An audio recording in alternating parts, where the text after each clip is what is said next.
Hello everyone, চলো আজকে শিখে নেওয়া যাক মে অ্যান্ড মাইটের ইউজ। মে কখন কখন ইউজ করি? মে বেসিক্যালি যখন স্ট্রং পসিবিলিটি বোঝায় তখন আমরা মে ইউজ করি। For example, she may come to the party, মানে তার আসার অনেকটা চান্স আছে। নেক্সট, পারমিশনের ক্ষেত্রে আমরা মে ইউজ করি, যেমন may I leave early today. তারপরে আমরা আস্কিং ফর অ্যান্ড গিভিং পারমিশনের ক্ষেত্রেও মে ইউজ করে থাকি, যেমন may I borrow your book for a day। আর giving permission, you may leave after completing your work।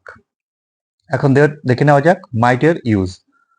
মাইট আমরা ইউজ করব যখন কোনো বাক্যে লেস পসিবিলিটি থাকে। For example, it might rain tonight or he might call you tonight।